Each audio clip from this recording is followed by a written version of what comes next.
Have you ever felt judged the moment you walked into a room? Judged for your clothes, your age, your skin color? For Dr. Amara Vance, a brilliant young scientist, that room was the first-class cabin of Aura Air Flight 722. She held a ticket for seat 1A, the best seat on the plane, but one flight attendant saw her and decided she didn't belong.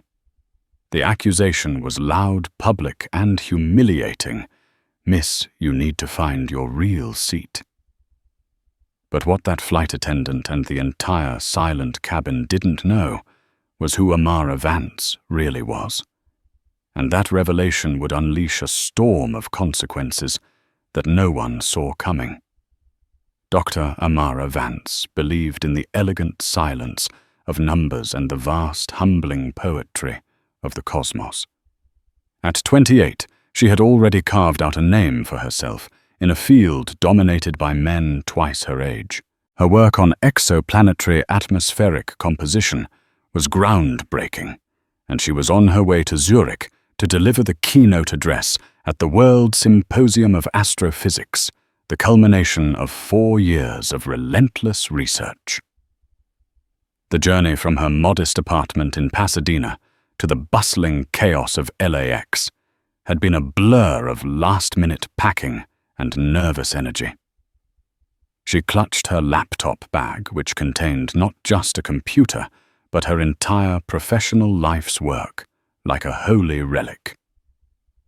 She was dressed for the 14-hour flight in a way that prioritized comfort over style, a soft gray alumni hoodie from Caltech black joggers and a pair of well-worn sneakers. Her hair was styled in intricate braids that fell gracefully over her shoulders.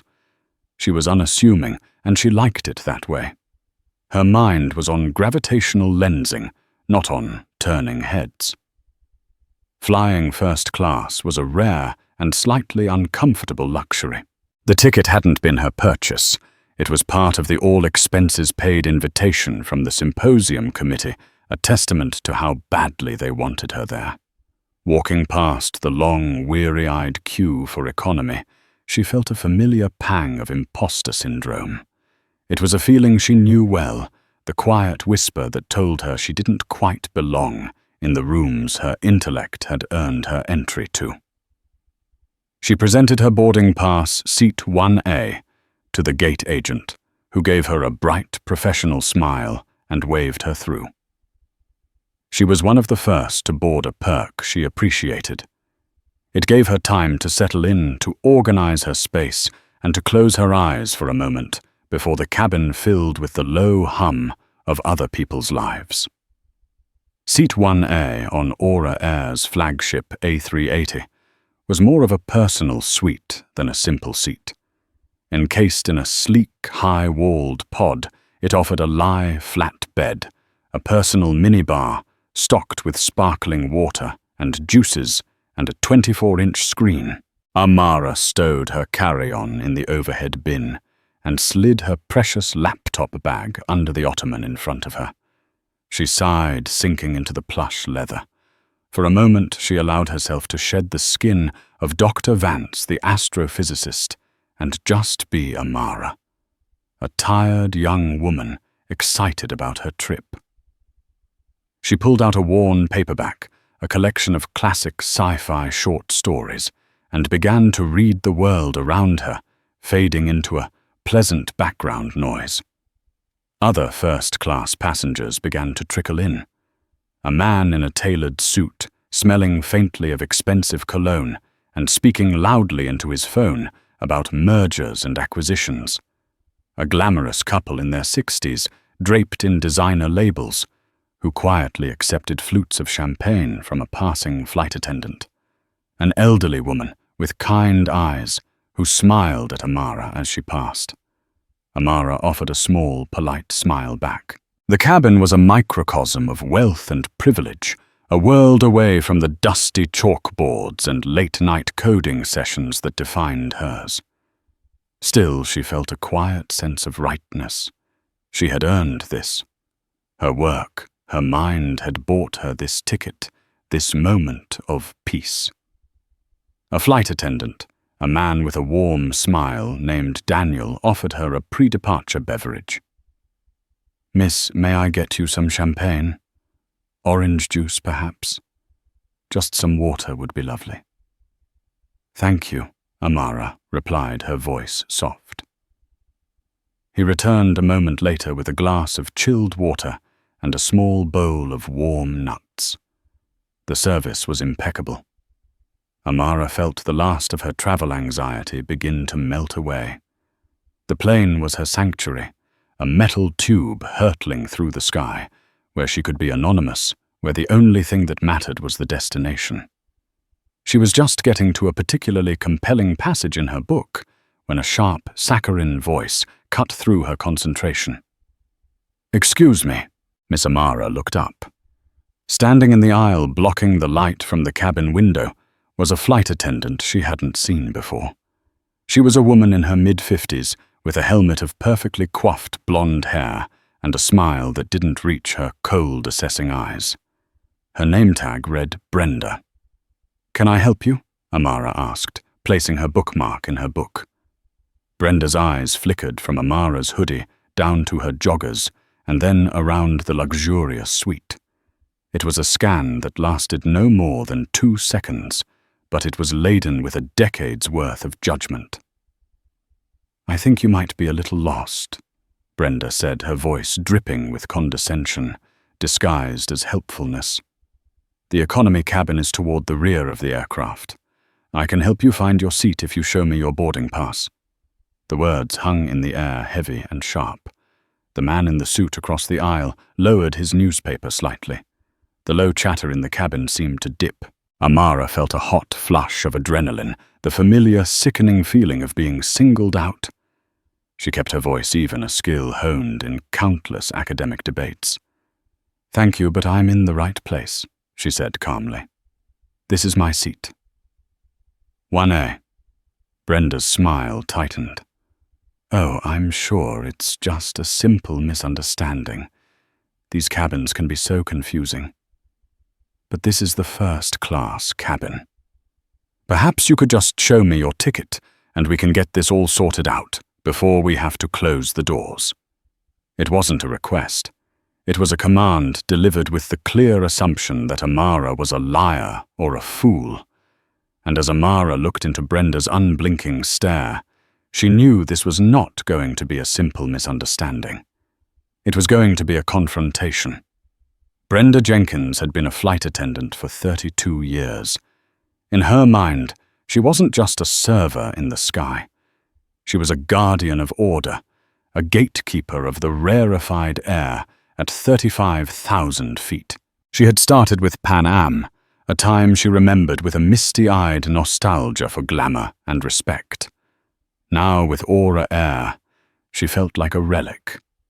Younger, peppier flight attendants got the better routes. Management was always pushing new diversity and sensitivity training modules that she found tedious and unnecessary. She believed she could read people. After 3 decades of observing humanity in a pressurized cabin, she had developed a set of rigid internal heuristics. Businessmen in suits were demanding, but tipped well on international routes. Families with young children were a potential disaster zone. And young people especially, those dressed in what she considered sloppy attire, like hoodies and sweatpants, were almost always trying to get away with something, sneaking into an empty seat, trying to get free drinks, or in this case, wandering into a cabin where they clearly didn't belong. When she'd seen the young black woman in seat 1A nestled into the most expensive suite on the aircraft, every one of her internal alarms had blared. Brenda's mind, a ledger of perceived slights and social categorizations, quickly did the math. The girl looked no older than a college student. Her clothes screamed economy plus at best. Brenda had seen it before. A passenger from a lower class accidentally wanders into the premium cabin, hoping to poach an empty seat, feigning ignorance when caught. It was her job to maintain the integrity of the cabin. Her initial approach had been textbook in her opinion, polite but firm. a gentle redirection. But the girl's calm, unwavering response, "This is my seat," grated on her. It was defiant. It lacked the immediate, flustered apology Brenda had expected. "Miss, I'm going to have to insist on seeing your boarding pass." Brenda repeated her voice, losing its sugary coating and taking on a sharper, more authoritative edge. She placed her hand on her hip, a gesture of impatient authority. Amara looked at her. She could feel the eyes of the other passengers on her now. The man in the suit was openly staring.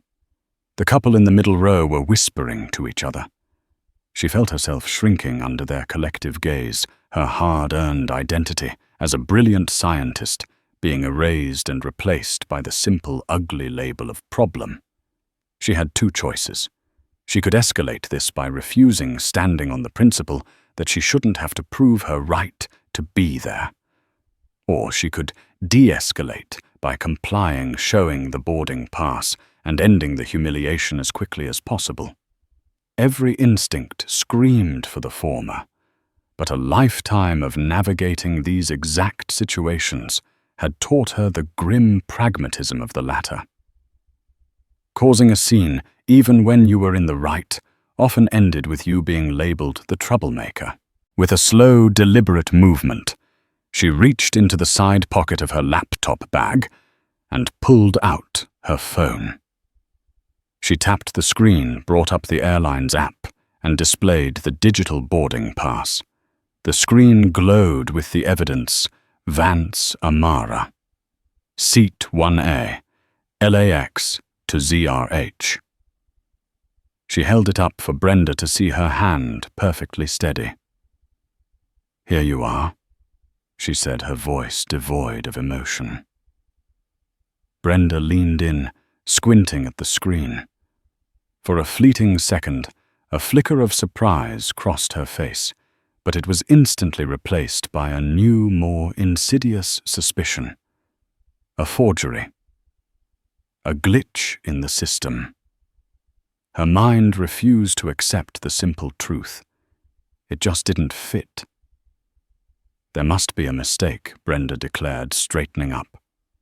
She didn't address Amara directly anymore, instead turning her body slightly to project her voice to the other passengers, as if recruiting them as witnesses to this supposed infraction. "Our system has been having issues. Sometimes it reassigns seats. I'm sure your actual seat is a very nice one in the main cabin." The insult was breathtaking in its audacity. Brenda wasn't just questioning the ticket. She was questioning Amara's very reality, painting her as someone incapable of understanding that a mistake had been made. "There is no mistake," Amara said, her voice dropping a little, gaining a new firmness. The scientist in her, the part that dealt in facts and evidence, was taking over. "This is my assigned seat. I checked in this morning. It was confirmed then, and it's confirmed now. I would appreciate it if you would check your manifest if you're still confused." Across the aisle, a man who had been quiet until now spoke up. He was in his late 30s, with a thoughtful expression, and he held a phone in his hand, angled subtly downwards. "She just showed you the pass on her app. It looks perfectly legitimate. Maybe you should just leave the woman alone." His name was Mark Chen, a tech journalist for a major online publication. He recognized the pattern immediately, the microaggressions escalating into a full-blown public challenge. He had already discreetly started recording. Brenda shot him a venomous glare. "Sir, this is a matter for the cabin crew to handle. Please stay out of it." She turned her attention back to Amara, her face now a mask of irritation. The challenge from another passenger had only strengthened her resolve. She was losing control of the situation, and that was unacceptable. "Listen, miss," she said, leaning down, her voice a low, conspiratorial hiss meant to intimidate. "I don't know how you got this boarding pass, but I know for a fact that seat 1A is reserved. It's part of a corporate block for our VIPs. Now you can either walk back to the main cabin with me right now, and we can find your real seat, or I can have the gate agent and security come on board to sort this out. We can do this the easy way or the hard way. The threat was naked now. Security. The word echoed in the silent cabin. Amara felt a cold knot of fury and fear tighten in her stomach. They would remove her. They would cause a scene, and everyone here would see her a black woman being escorted off a plane. The image was a powerful, poisonous stereotype, and Brenda was wielding it like a weapon. Amara looked past Brenda's determined face at the other passengers. No one else spoke up. The man in the suit had put up his newspaper, a paper wall of deliberate ignorance. The wealthy couple stared determinedly out their window. The kind-eyed elderly woman now looked flustered and uncomfortable, avoiding Amara's gaze. In their silence, they were complicit. They were jurors in a courtroom where the verdict had already been decided. The easy way or the hard way. Amara took a deep breath, her mind racing. This was no longer about a seat on a plane. It was about her dignity. It was about the space she occupied, not just in this cabin, but in the world.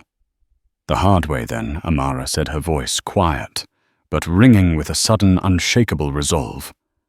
Go get your supervisor, and while you're at it, have them bring the captain. Brenda recoiled as if struck. The quiet, hoodie-clad girl was not just refusing to back down. She was escalating. She was calling her bluff. A slow, triumphant smile touched Amara's lips for the first time. Brenda thought this was a game of power. She had no idea how badly she was about to lose. Brenda Jenkins was momentarily stunned into silence. The audacity of the demand, "Bring the captain," was like a slap in the face. In her 32 years, no passenger she had challenged had ever escalated to that level. They argued, they pleaded, they got angry, but they never went over her head with such calm, calculated authority.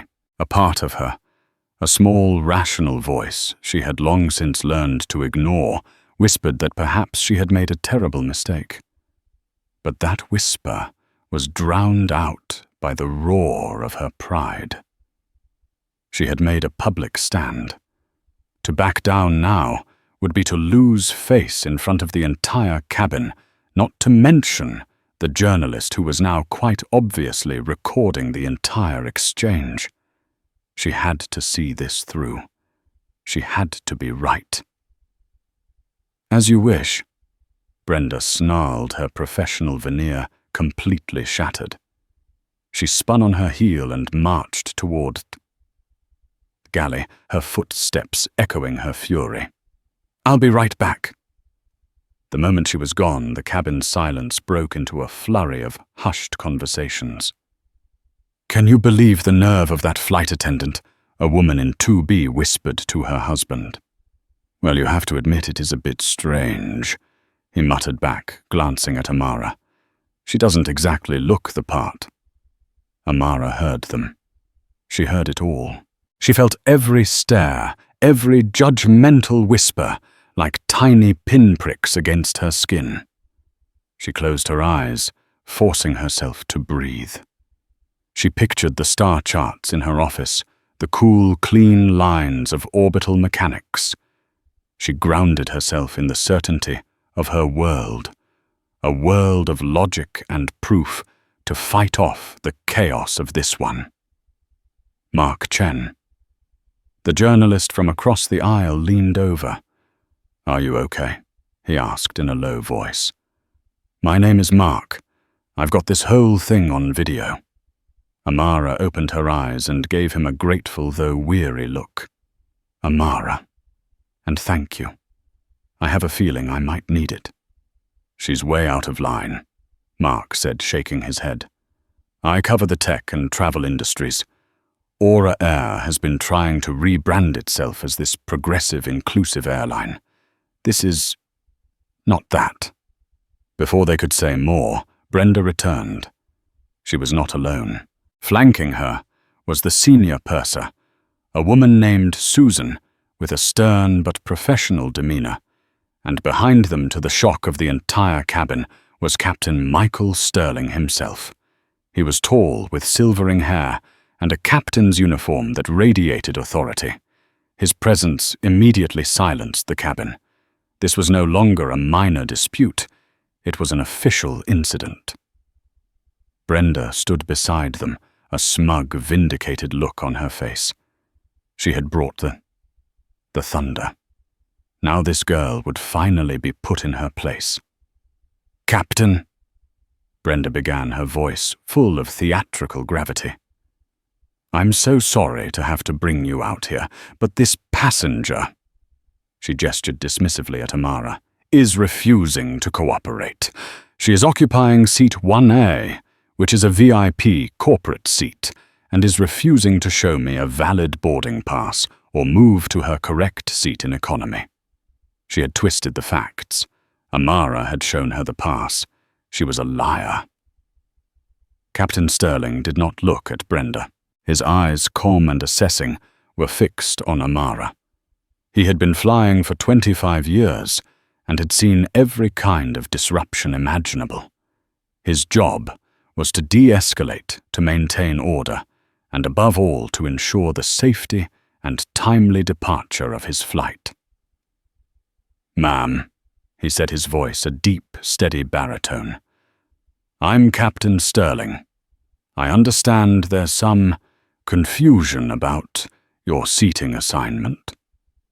"There's no confusion on my part, Captain," Amara replied, meeting his gaze without flinching.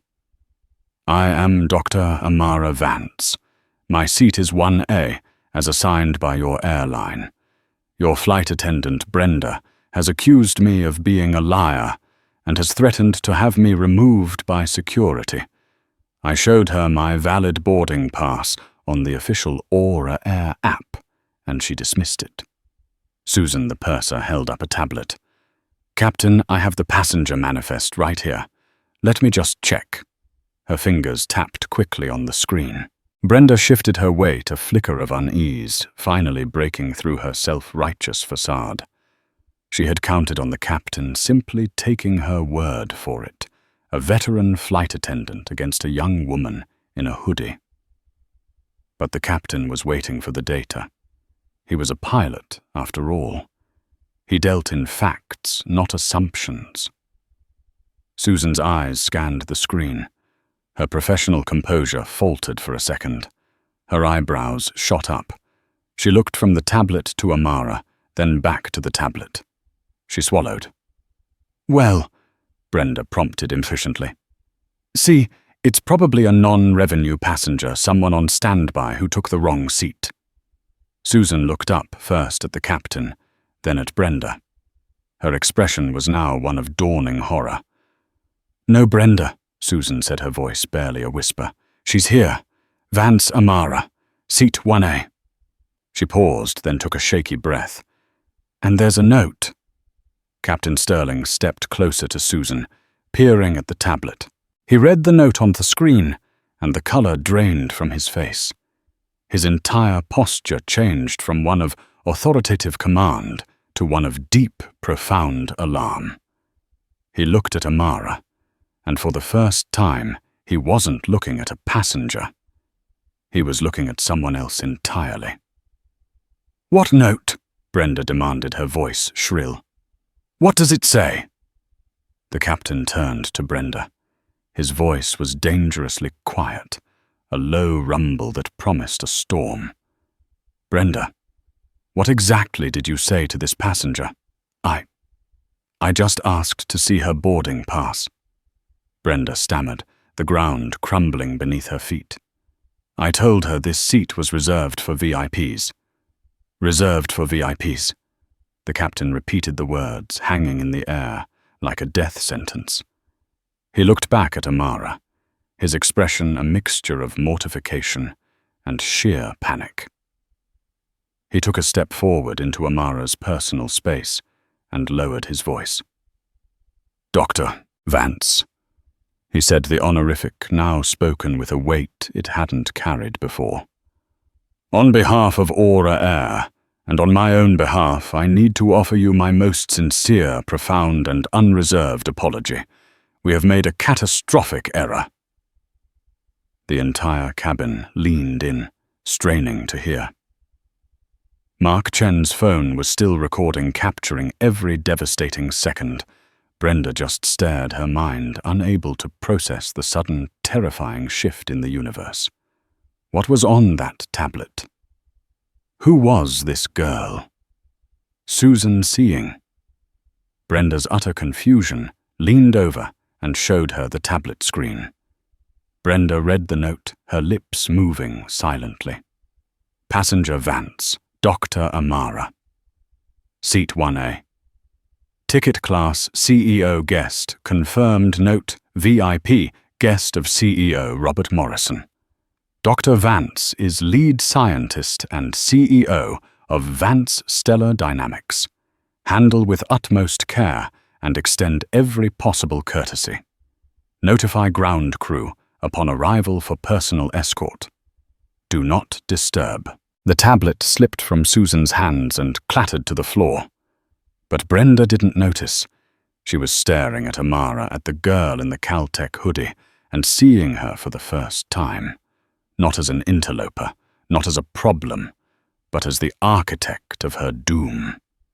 The clatter of the fallen tablet was the only sound in the tomb-silent cabin. Every passenger was frozen, their attention locked on the drama unfolding in the front row. The power dynamics had not just shifted. They had been inverted with the force of a tectonic plate. Brenda Jenkins felt as though the floor of the A380 had dropped out from beneath her, leaving her in a sickening freefall. CEO of Vance Stellar Dynamics. Guest of CEO Robert Morrison. The words swirled in her head, nonsensical and terrifying. She had built her entire world view on snap judgments, on the comforting certainty of her own biases. That world view had just been annihilated. The young woman she had tried to eject from the cabin wasn't just a passenger. She was, for all intents and purposes, royalty in the world of corporate aviation. Vance Stellar Dynamics. The name rang a faint bell. Brenda vaguely recalled a memo about a new partnership, a massive fleet-wide upgrade to the airline's navigation systems and in-flight satellite Wi-Fi. It was a 9-figure deal, the biggest tech investment Aura Air had made in a decade, one that CEO Robert Morrison himself had championed as the key to the airline's future. And she, Brenda Jenkins, had just threatened to call security on the CEO of that company. The woman whose technology would soon be guiding this very plane through the sky. Captain Sterling, meanwhile, had gone into full crisis management mode. His face was a grim mask of professionalism, but his eyes betrayed a deep-seated panic. An incident like this with a passenger of this caliber wasn't just a customer service failure. It was a potential contract killer, an international incident in the making for Aura Air. Dr. Vance, he said, his voice now imbued with an almost comical level of deference. I cannot apologize enough. This is an inexcusable, embarrassing failure on our part. Brenda's behavior was unprofessional and completely unacceptable. It is not representative of Aura Air's values. Amara looked at him, then at the ashen-faced Brenda, and finally at Susan, who was scrambling to pick up the tablet. She felt a strange sense of detachment, as if she were watching a scene from a movie. The anger and humiliation were still there, simmering beneath the surface, but they were now joined by a cold, clear sense of power. She finally spoke, her voice cutting through the tension with surgical precision. Not representative, Captain, with all due respect. Your flight attendant's behavior is exactly representative of what people who look like me have to deal with constantly. The only difference is that today, It happened to someone who holds your airline's future in her hands. What happens to the people who don't? The ones who get quietly humiliated and removed without a VIP note on their file to save them.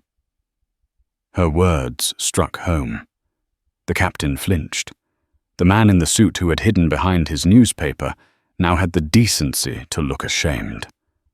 Mark Chen gave a slight, almost imperceptible nod of approval, his camera still rolling. "You're right," Captain Sterling conceded, his voice heavy with defeat. "You are absolutely right, and I promise you this will be addressed at the highest level." He turned to Susan. "Take Brenda to the galley.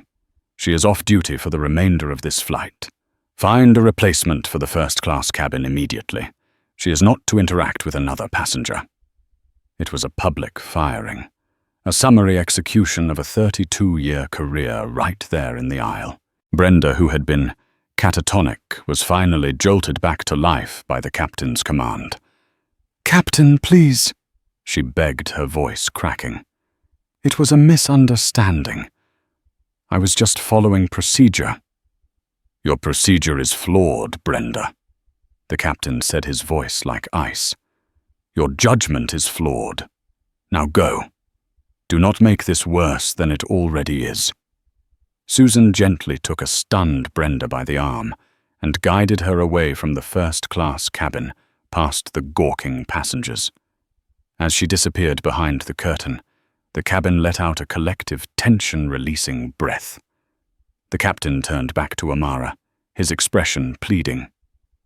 "Dr. Vance is there. Anything at all we can do to make you more comfortable. Can we offer you anything? A bottle of our finest champagne, a meal from our premium selection." Amara held up a hand. "Captain, I don't want champagne. I want to know what Aura Air is going to do to ensure this never happens to anyone else. That's what I want." "You will have a direct line to our CEO, Robert Morrison, as soon as we land," he assured her, his words tumbling out in a rush. "I've already sent a message to our operations center. They are fully apprised of the situation. Mr. Morrison will likely be meeting the plane himself." The idea that the CEO of a multi-billion-dollar airline would be waiting on the tarmac for her was staggering. Amara simply nodded. "Thank you, Captain. Now, if you don't mind, I would like to be left alone so I can prepare for my speech. I have a very important conference to attend." It was a polite but firm dismissal. The captain, looking profoundly relieved to be released, nodded gratefully. "Of course, Doctor. Of course." He gave a final apologetic look to the cabin at large and retreated to the cockpit, leaving a rattled silence in his wake. The warm, smiling flight attendant from earlier, Daniel, reappeared. He looked horrified. "Dr. Vance, I am so sorry you had to experience that." He said, his sincerity a stark contrast to Brenda's venom. "It wasn't your fault, Daniel," Amara said, offering him a small, tired smile. The rest of the boarding process was completed in a surreal atmosphere. Daniel and another flight attendant attended to the first-class cabin, with a nervous, almost frantic energy refilling glasses and offering amenities with hushed reverence. The flight took off on time, ascending smoothly into the night sky. But as the lights of Los Angeles twinkled and then vanished below, Amara couldn't focus on her book or her work. The adrenaline had worn off, leaving behind a deep, bone-weary exhaustion. She had won the confrontation. She had been vindicated in the most dramatic way imaginable, but she hadn't wanted a fight. She had just wanted to sit in her seat, read her book, and be left alone. She stared out the window at the endless inky blackness, a sea of stars just beyond the glass. It was her world out there, a universe of elegant, logical, and impartial laws. Down here on this plane, the laws were messy, chaotic, and deeply, deeply unfair. And the repercussions of this day's events, she knew, were just beginning. The 14-hour flight to Zurich passed in a blur of forced pleasantries and palpable tension. Daniel, the flight attendant, treated Amara with the kind of cautious reverence one might reserve for a visiting monarch, anticipating her every need before she could voice it. He brought her meals on the captain's personal recommendation, offered her a selection of desserts that weren't on the menu, and ensured her water glass was never less than half full. Amara appreciated his kindness, but found the excessive attention suffocating. Each gesture was a reminder of the ugly incident that had necessitated it. The other passengers kept their distance. The whispers had stopped, replaced by an awkward, deferential silence. They would offer tight-lipped, apologetic smiles if they happened to catch her eye on their way to the lavatory. Amara was no longer just a fellow traveler. She was a spectacle, a living, breathing, cautionary tale. The man in the suit who had been so quick to hide behind his newspaper now seemed desperate to make amends, offering her a "my card in case you need anything" gesture, which she politely ignored. Mark Chen. The journalist respected her, stated wish to be left alone. Before settling into work on his own laptop, he had caught her eye one last time and mouthed the words, "I'll be in touch." Amara knew what that meant. The story was going to break. The small, contained humiliation in the cabin of Flight 722 was about to become a global news story. As the plane began its descent into Zurich, the captain's voice came over the intercom, first with the standard arrival information, and then with a personal addition. And once again, on behalf of the entire crew, I wish to extend a special welcome and apology to our distinguished guest, Dr. Amara Vance. We are honored to have you fly with us. The pointed public nature of the announcement sent a final, clear message to everyone on board. It was also, Amara suspected, a calculated move of corporate damage control. When the plane finally tied to the gate at Zurich Airport, the seatbelt sign pinged off. Normally, this would be the signal for a rush of activity, but today, an unusual stillness settled over the first-class cabin. No one moved. All eyes were on seat 1A, waiting for her to make the first move. The jet bridge connected with a soft thud. The cabin door hissed open. And standing there at the entrance to the plane was not the usual ground crew. It was a trim, silver-haired man in an impeccably tailored suit, his face a mask of grave concern. Amara recognized him instantly from business journals. It was Robert Morrison, the CEO of Aura Air. He had flown to Zurich overnight on the corporate jet just to meet her. Captain Sterling emerged from the cockpit and spoke to him in hushed, urgent tones. Morrison listened, his expression growing darker with every word. Then he looked past the captain, and his eyes found Amara's. He walked down the aisle and stopped beside her seat. "Dr. Vance," he began, his voice low, but carrying the easy command of a man used to being in charge. "I am Robert Morrison. There are no words to adequately express how sorry I am. What happened on this flight is the single greatest failure of customer service and basic human decency I have witnessed in my career." "Thank you for coming to meet me, Mr. Morrison," Amara said, her voice steady. She refused to be intimidated by his title or his presence. In this moment, she was not just his guest. She was his multi-million-dollar business partner, one whom his employee had grievously insulted. "It was the least I could do," he said. "I have a car waiting for you on the tarmac to take you directly to your hotel. We will handle your luggage. I've also taken the liberty of upgrading your suite and arranging for a personal concierge for the duration of your stay. And I would like to meet with you at your convenience to discuss this further." It was a full-court press of corporate apology. Amara simply nodded. "We can talk after my conference is over. My work comes first." "Of course," Morrison said, relief evident in his eyes. "Please allow me to escort you off the plane." As Amara stood and gathered her laptop bag, the other passengers finally began to stir, collecting their belongings in a chastened silence. When she and Morrison walked off the plane, they stepped into a scene of controlled chaos. A team of Aura Air executives was waiting. One of them discreetly handed Morrison a folder. He opened it and said, "Dr. Vance, I want to assure you that we have already taken decisive action. The flight attendant in question, Brenda Jenkins, has been suspended pending a full investigation, which I assure you will be a formality. Her employment with Aura Air is terminated effective immediately." Amara looked at him. Firing Brenda was the easy part. It was the predictable, necessary corporate response. But it felt hollow. It didn't solve the underlying problem. It just removed one symptom of the disease.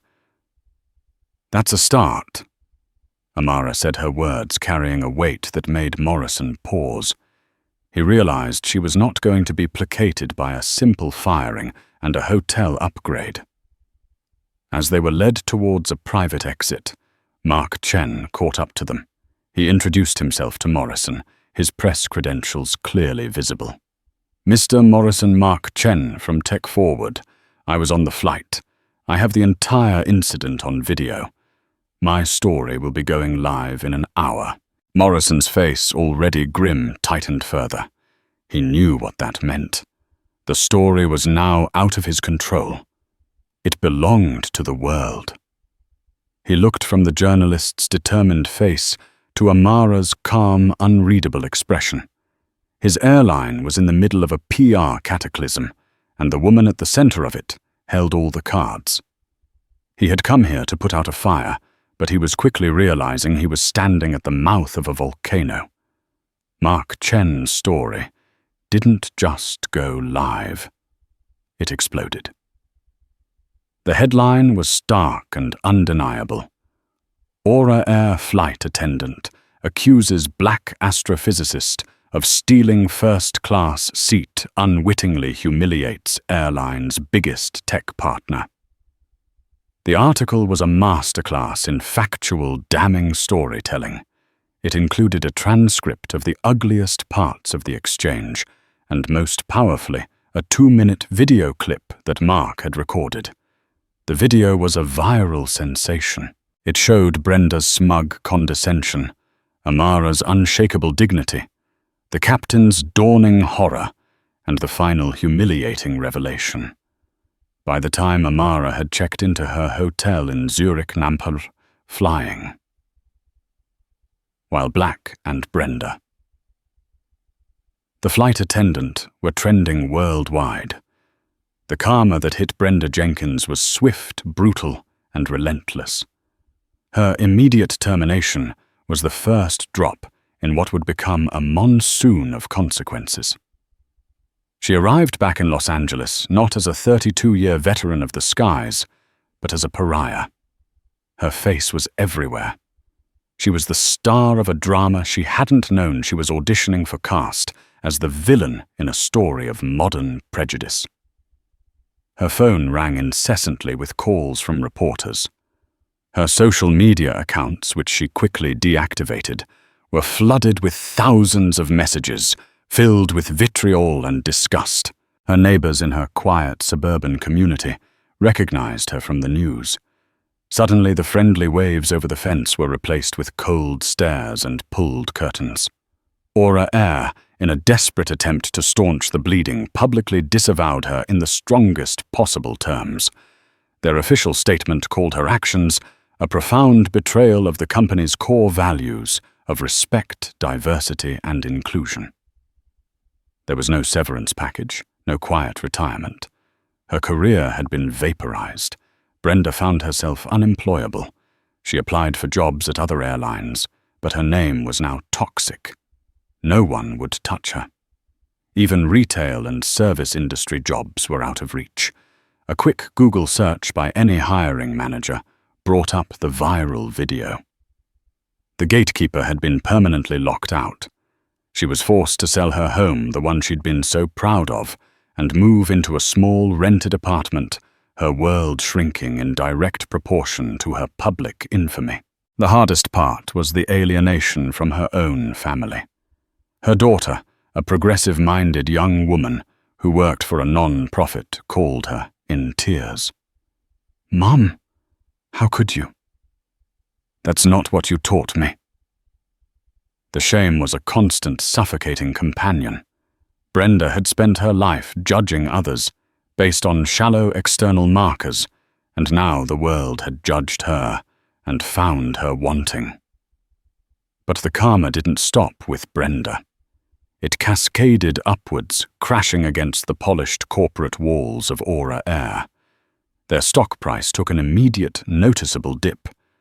Boycotts were organized. High-profile corporate clients began to call, expressing deep concern.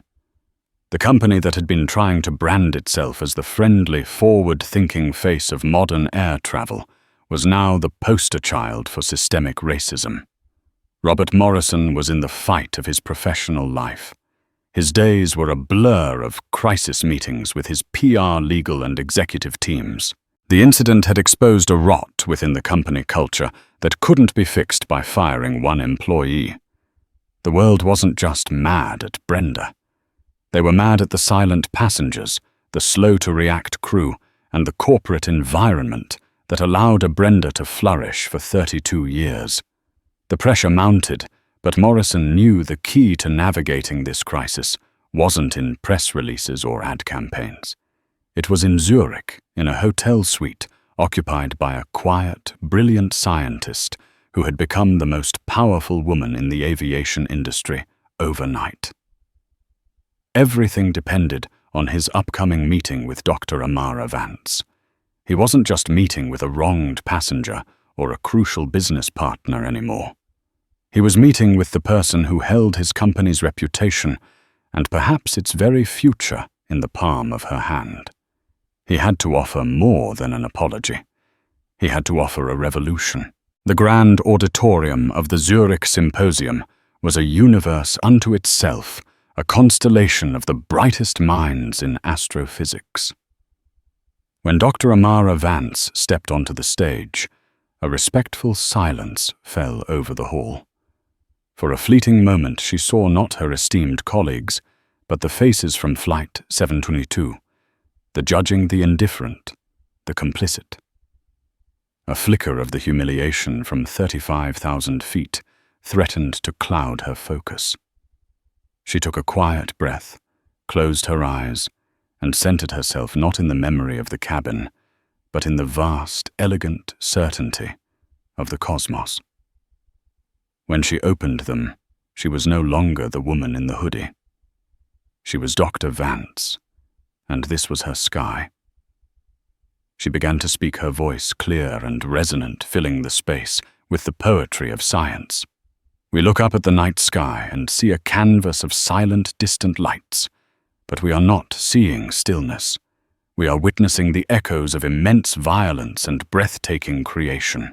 We are seeing the light from stars that may have died millennia ago, their legacy traveling across impossible distances to reach our eyes. Our work as astrophysicists is to learn the language of that light, to translate the epic story of the universe written in the language of gravity and time. For 90 minutes, she held them captive. She wove a narrative of complex data and profound theory, making the atmospheric composition of a planet orbiting a distant star feel as immediate and vital as the air in the room.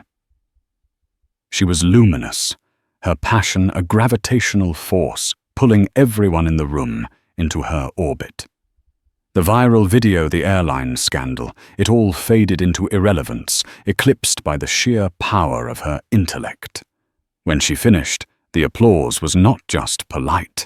It was a thunderous, sustained roar of admiration. In that moment of academic triumph, she felt a profound sense of reclaiming her identity. She was not defined by another's prejudice. She was defined by her work. The following day, Robert Morrison arrived at her hotel suite overlooking the serene waters of Lake Zurich. He was punctual, dressed in a sharp suit, but his polished CEO veneer was cracked with exhaustion and a palpable anxiety. He came alone, a strategic choice that Amara immediately recognized. This was not to be a meeting of legal teams, but a personal appeal. "Dr. Vance," he began after she offered him a seat. "I have followed the coverage of your keynote address. It's clear to me that your mind operates on a level that few can comprehend, which is why I won't insult you with a superficial solution to the problem our company has." He paused, choosing his words with immense care. Firing Brenda Jenkins was not a solution. It was a necessity like removing a tumor, but it doesn't cure the disease. The disease is a culture of complacency, of unconscious bias that has been allowed to fester for decades. It's in our training manuals, our hiring practices, our silent assumptions. What happened to you? It was a symptom of a systemic failure. My failure. Amara listened, her expression unreadable. She had spent the morning contemplating this moment, weighing her options. She could sue. Mark Chen had already connected her with a top civil rights attorney. The settlement would be astronomical enough to fund her own research lab for the rest of her life. It was tempting. It was the clean, simple path of punitive justice. But as she looked at Morrison, she saw not just a corporate titan in crisis, but a man holding a lever for immense change. "I'm not here to offer you a financial settlement, Dr. Vance, though you are entitled to one," Morrison continued, leaning forward.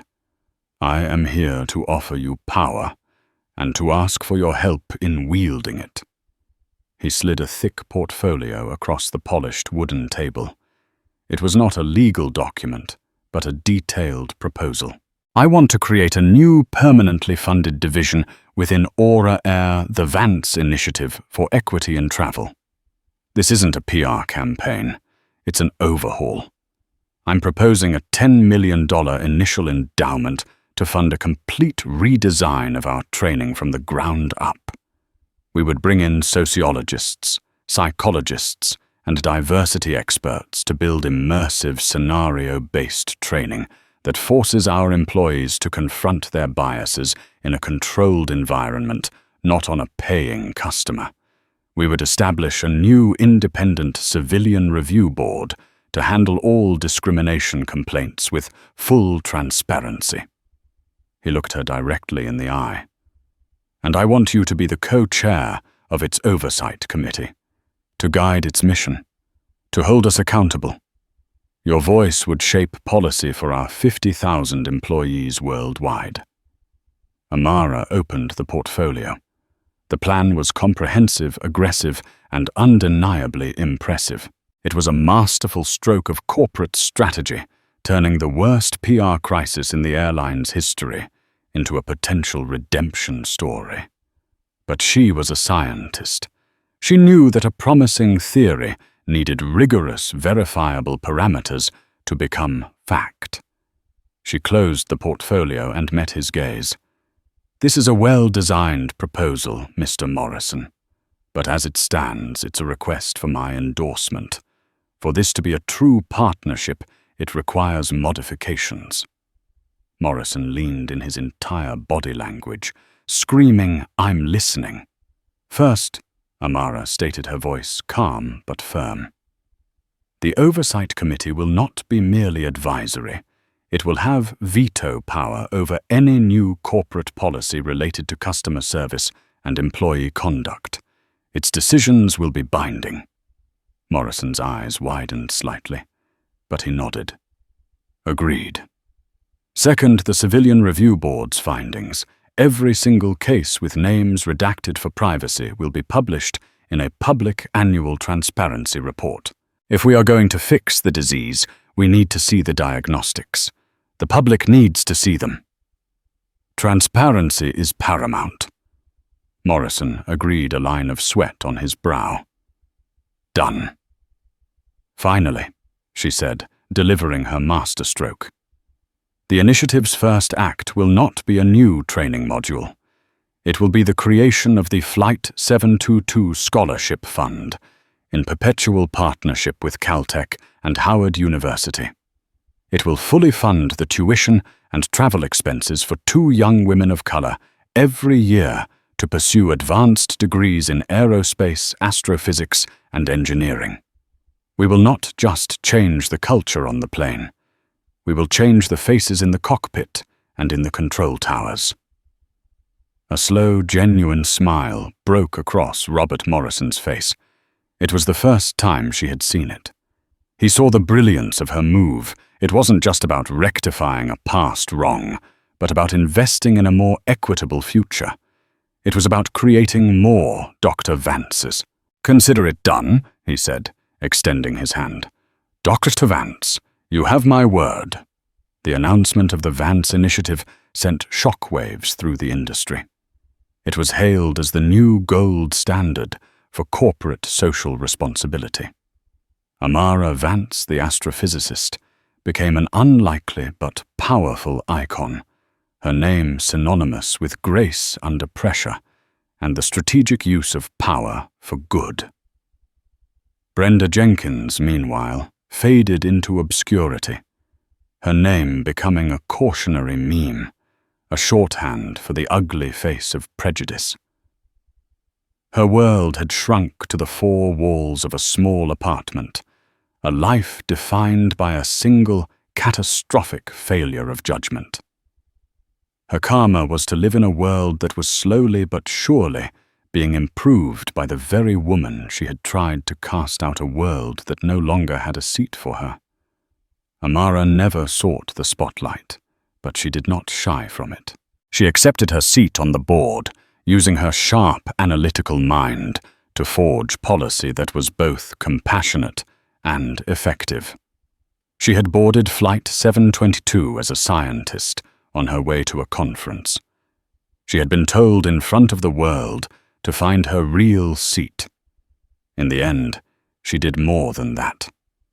She redefined the layout of the entire cabin, ensuring that for generations to come, the only ticket required for a seat at the table was the quiet, unassailable truth of one's own worth. The story of Dr. Amara Vance and Flight 722 is a powerful reminder that our snap judgments can have devastating consequences, and that true character isn't revealed in how we act when things are easy, but in how we stand our ground when faced with injustice. It shows that one person's dignity, when combined with unexpected leverage, can become a catalyst for changing an entire corporate culture. Brenda's prejudice cost her everything, but Amara's grace and intelligence built something better in its place. What would you have done in Amara's shoes? Have you ever witnessed or experienced something similar? Share your thoughts and stories in the comments below, because these conversations are how we begin to create change. If this story of karmic justice and inspiring strength resonated with you, please hit that like button, share it with someone who needs to hear it, and be sure to subscribe for more true-to-life stories that matter. Thank you for listening.